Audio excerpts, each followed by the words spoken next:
Hello, everyone. Welcome again. This is Tony the Tiger. Today I'm going to talk about the Sisyphus Method.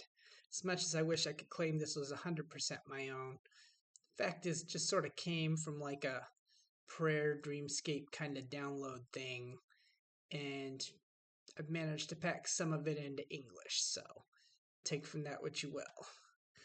For those not familiar, for like the 10 of us that made it through school without learning about the myth of Sisyphus, Sisyphus was a human in the uh, great Greek mythology world that somehow was capable of outsmarting the gods.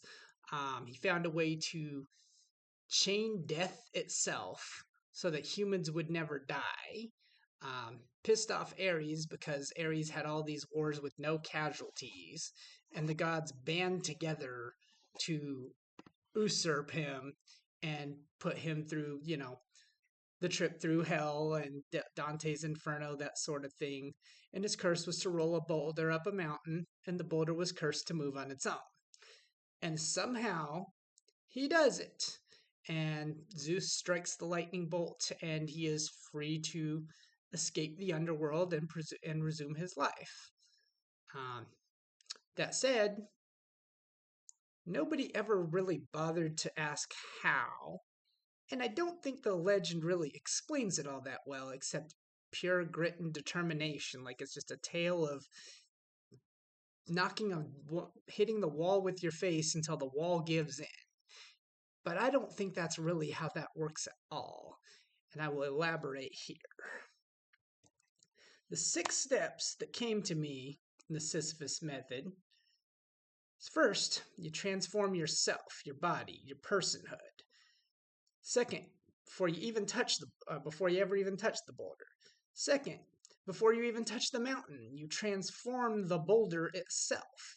You give it a shape and a form that works with you instead of against you. Step 3, you transform the mountain. And then steps 4, 5, and 6 here: spin the boulder, descend the mountain, and disengage yourself, will just come across as they go. So the first step, obviously, is to transform yourself.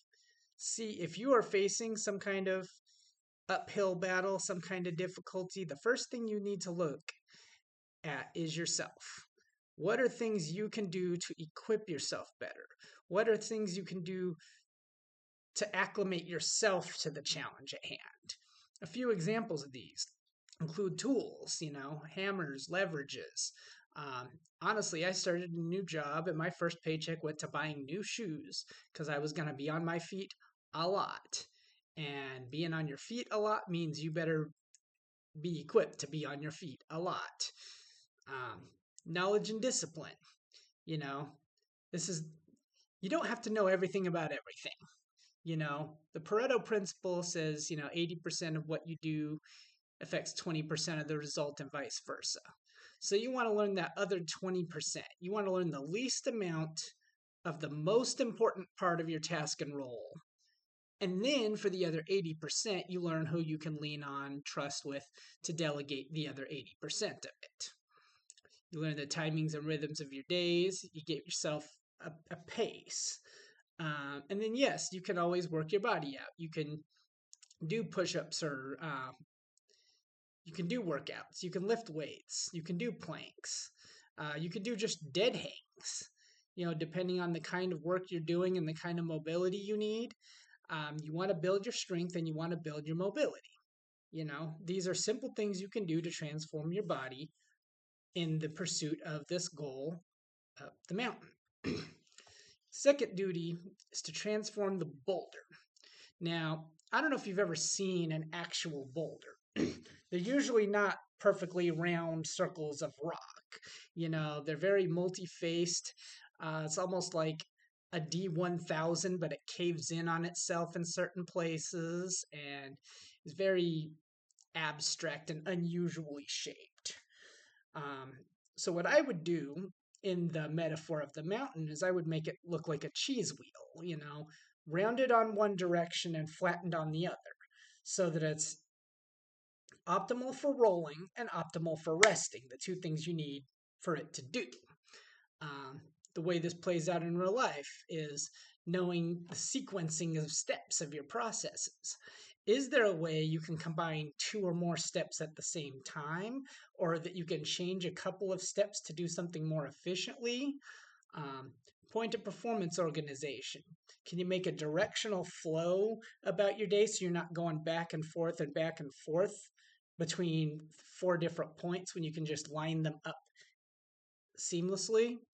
And then finally, like pacing your time, pacing your energy, pacing your attention, chunking out your day, chunking out your shift, committing certain times to certain things. The third step, you transform the mountain. I don't know how many of you have seen mountains or mountain roads or have ever been on one. Generally, there's only two kinds of mountain roads and only one you'd care to be on. One goes straight up the side of the mountain, is very difficult to climb, and if you're pushing a boulder there, I don't care if you have the strength of 1,000 Hulks, your leverage point is going to be way past your body and it is going to flatten you if you take that road. The second kind of mountain road, it weaves back and forth as you get up to the top, and then it circles a couple times at the top and levels off. This is where you see, cars and trucks typically take these kinds of roads, and with good reason. Um, as long as you're not in too big of a hurry, you can kind of manage your momentum, and the momentum can work with you on the way up to the mountain just as much as it works against you. Um, Definitely expect to take time, take effort, be deliberate with this. There's a lot of ways this looks like in real life. Breaking down your goal into a layer of tasks, like the example I use with Rock Band here. They didn't just pop out, Harmonix didn't just pop out the game Rock Band. They broke it down into 4 distinct parts, launched each one, and that was the natural outcome. Learning to embrace failure as the process and not working against you. Sometimes crap goes sideways. Sometimes crap going sideways even works in your favor. Don't just look for what's spoken. Look for unspoken rules and processes and habits from other professionals that are more successful. And yeah, be quick to pivot. If something is starting to work against you, find a way to change that. You're going too far this way, you got to turn back the other way. There's a lot of back and forth in the process of conquering a mountain. Just embrace it. The fourth step is what I call spin the boulder. Now, presuming you have a literal boulder at the literal peak of a mountain, right? And you're trying to find this balancing point. Let's say you got 5-mile-an-hour winds blowing to the south, and you find a balancing point where it stands. Even if the wind stops, doesn't even have to change, it just stops. Your balancing point changes with that. So don't expect for one flat, conclusive end to be 100% of your answer. Very few long-term, big-scale things are a one-solution-fits-all thing. Otherwise, we'd all be there by the end of 2nd grade. So what I propose is spinning the boulder. Like spinning a plate or a basketball, it should balance on the top, and a combination of one or two things will happen. Either the mountain's going to be so hard it drills a hole into your boulder, the boulder's going to be so heavy it flattens the top of your mountain, or some combination of the two. Now, one thing a lot of really intellectual people do is they will fixate on one outcome or the other and how do I get to that desired outcome for whatever effect.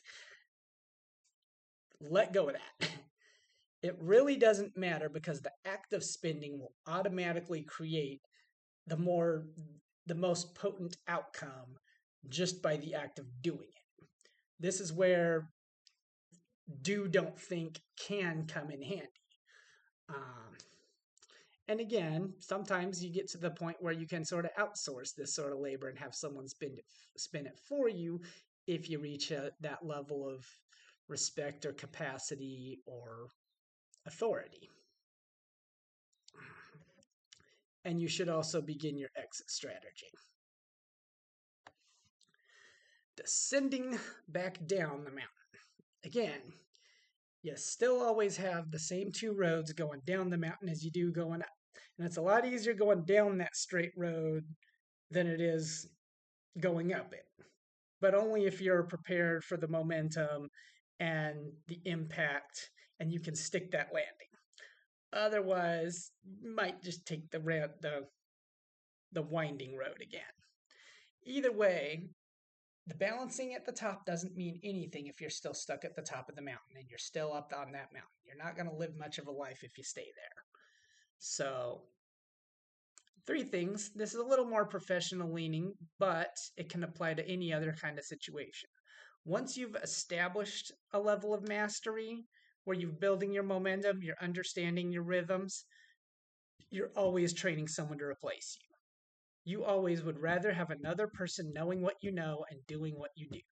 This may seem antithetical to job prospects, especially in a time where jobs themselves are less welcoming than you would expect, but making yourself available for better things while you're still in good graces is the play to make, not waiting until shit's gonna bottom out. Two, like I said, there's more than one road back down, but pick your pace. Pick the impact you can take. And yeah, spend no more time than necessary at the top.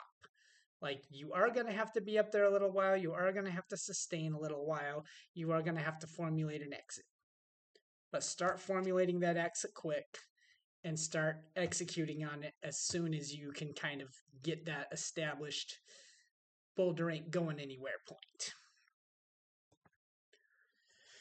Final step is to disengage yourself. And this is the hardest thing in the world for some people to do, and especially a very job-centric, career-centric identity culture like America or Japan.